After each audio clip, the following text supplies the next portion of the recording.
All right, March Madness is here, and there are a million tips and strategy videos out there, so I'm going to make it 1,000,001. Whether it's betting the tournament games or filling out your bracket, I'm going to go over some effective tips to help you navigate March Madness.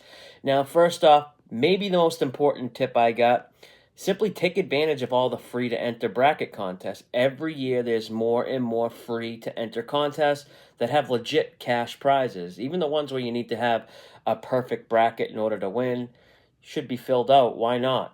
I have the links posted in the Discord to all the free to enter bracket contests that have cash prizes.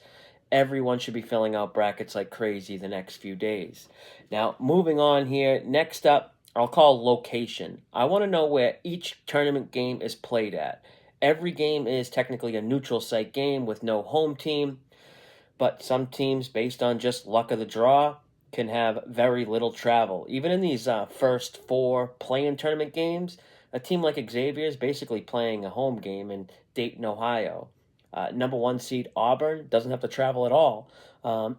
Assuming they win in advance, they could potentially play their first four games in their backyard with the regionals in Lexington and then the Sweet 16 and Elite 8 in Atlanta.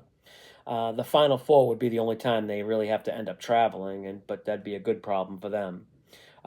Just to be clear here, location alone isn't a reason to make bets or pick teams to advance in your bracket.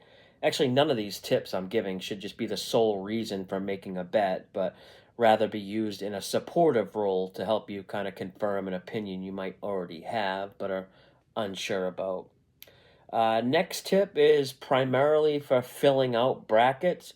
Now, depending on the format of the contest or pool you're in, typically the way the scoring works is upsets are worth double, or you'll get some sort of bonus for picking upsets based on the seeds. But the seeding committee has no clue about anything. The people setting the betting lines, where millions of dollars will be at risk, know a lot more than the seeding committee. So use the betting lines to your advantage and kind of guide you on which games were expected to be close. Like Michigan's a 5 seed, but they're only favored by 2.5 points versus 12 seeded UC San Diego. Memphis, Colorado State, that's another 5 versus 12 matchup that is also a short spread. A popular strategy I see is, just pick every 9 seed to win versus an 8 seed because they're usually just close coin flip games. Most years, there's some 9 seeds that are actually favored over the better seeded 8 teams. That's not actually the case this year. And although some of these 8 versus 9 seed games have short spreads, Gonzaga, they're a 6-point favorite over Georgia. So that's maybe a 9 versus 8 upset you want to stay away from. And kind of while on the topic of upsets, as fun as it might be to pick, the right Cinderella team to advance, it's probably a good idea to refrain from picking them to actually win it all.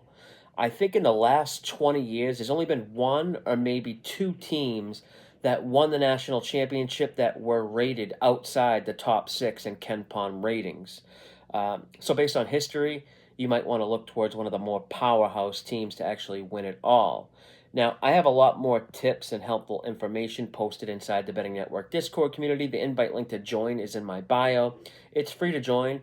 I do charge $50 for 60 days of pro membership, which gives you full access to all the channels, betting tools. I have over 80 different betting lessons in there. I give out my best bets.